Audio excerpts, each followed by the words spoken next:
त्या व्यवस्थित आले. तर आमच्याही कर्मचाऱ्यांना तशी वेळ आली असते आम्ही टिप्स देत असतो. त्यांच्या मागण्या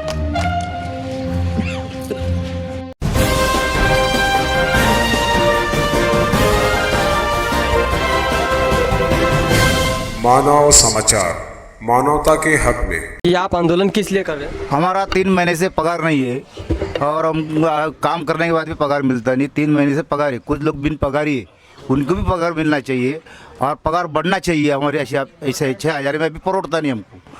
तो आप लोग जैसे परमानेंट हो या फिर कॉन्ट्रैक्ट की दार है हम. तो आपका एग्रीमेंट था कि आपको इतना इतना हर महीना पगार दिया जाएगा? हर महीने पगार के बोलिए. ये 3 महीने से बिल निकले नहीं. ऐसा कॉन्ट्रैक्टदार का कहना है. आपको राइटिंग में दिया हुआ ये सब? नहीं, बिना बोले आप काम पर लग गए थे यहाँ पर? राइटिंग दिया है उनको. हमने पहले से 2 दिन पहले लेटर देके सबको आप जब यहाँ पर लगे थे काम के लिए तो आपको लेखी में दिया गया था कि बताइए. हमारे जो कर्मचारी कंट्राक्टी कर्मचारी सामान्य रुग्णालय जब से ओपन हुआ तब से काम कर रहे हैं. वो 36 कर्मचारी अलग है और एमयूजी के 8 कर्मचारी और दूसरे 10 कर्मचारी ऐसा सब मिल के इधर काम कर रहे हैं. कोविड महामारी के इसमें उसने अपनी जान की बाजी लगा के काम किया है. और ये जो नवरात्र आया, दसरा आया, अभी पीछे ईद आई, उस समय भी ये लोगों को काम करके पैसा नहीं मिला, इसलिए वो 3 महीने से परेशान है. और वो पेमेंट काम करके पैसा नहीं मिलता तो फिर नाराज़ होकर हम आज आंदोलन कर रहे हैं.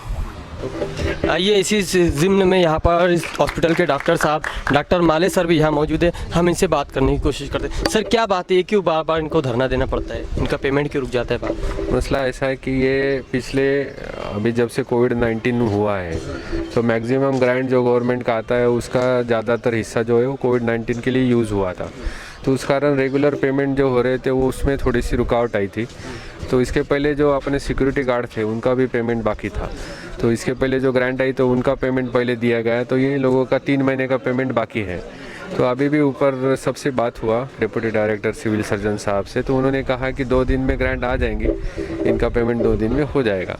लेकिन लगभग 3 महीने से पेमेंट नहीं हुआ, इसलिए ये सब लोग धरने पे बैठे. वैसे उन्होंने पहले लेटर दिया था. उनके जो ठेकेदार है, नॉर्मल ऐसा होना चाहिए कि जो ठेकेदार ने ठेका लिया है उसका बिल निकले या ना निकले, उन्होंने ये लोगों का पेमेंट करना चाहिए. लेकिन वो हो नहीं रहा है और ठेकेदार का कहना है कि हमारा 7-8 महीने से बिल पेमेंट जो बाकी है वो मिला नहीं है. लेकिन उसने ये लोगों का पेमेंट जो है जो हर महीने करना चाहिए वो हो नहीं रहा है. क्योंकि ये बात तो उधर अटकी हुई है. पीछे भी फिर ऐसे ही होता है, अगर पेमेंट ना हो तो पीछे जैसे अकरम ने जहर पी लिया था पॉल्यूशन, वैसे ही हादसा हो सकता है. इनको सूचना देना चाहिए. इसीलिए तो हम लोग पूरी कोशिश कर रहे हैं कि ये 2 दिन में ये लोगों का पेमेंट हो जाएगा पक्का. उसी कोशिश में सब लोग जुटे हुए हैं. तो ये थे इस हॉस्पिटल के डॉक्टर माले सर, जो बता रहे थे कि इनका पेमेंट जो है 2 दिन में हो जाएगा. और जो हाई अथॉरिटीज़ है उनसे बात हो चुकी है. पाटिल सर आपका क्या कहना है इस ताल्लुक से? देखो, हम लोगों के पास जब से कोविड शुरू हुआ है फरवरी से तब से अब तक ये कॉन्ट्रेक्चुअल सर्विस के लिए गवर्नमेंट की तरफ से कोई पेमेंट अभी तक मिला नहीं है. हम लोगों ने फिर भी हमारे पास जो ऑफिस एक्सपेंसेस थे उसमें से उनका 2 महीने का 3 महीने का पेमेंट निकाला था. लेकिन अभी इन लोगों का लगभग 3 से 4 महीने से पेमेंट नहीं है. हम लोगों ने इसके बारे में अनुदान मिलने के लिए ऊपर के कार्यालय के लिए बहुत बार कोशिश की है. उसके लिए पूरा पत्र व्यवहार किया है.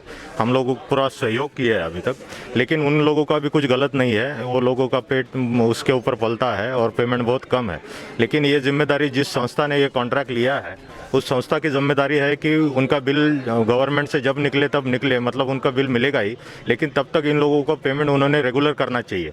उनको गवर्नमेंट से अनुदान ना मिलता नहीं है तो फिर वो ये लोग इनका पेमेंट रोक देते हैं. ये बात गलत है. उन लोगों ने इसके ऊपर ध्यान देना चाहिए. और जैसे ही गवर्नमेंट की तरफ से ऊपर से हम लोगों को अनुदान प्राप्त होता है, हम 24 घंटे के अंदर उनका पूरा पेमेंट कर देते. बहुत शुक्रिया. देखिए ये थे डॉक्टर पाटिल सर जो कि बता रहे थे अगर आगे से पेमेंट आ जाता है तो 24 घंटे के अंदर अंदर पेमेंट कर दिया जाएगा. वहीं एक बात ये भी बताई दोनों साहब ने कि जो इनका ठेकेदार है उसको चाहिए कि अगर आपका पेमेंट आगे रुका हुआ है तो आप इनको रेगुलर पेमेंट दें.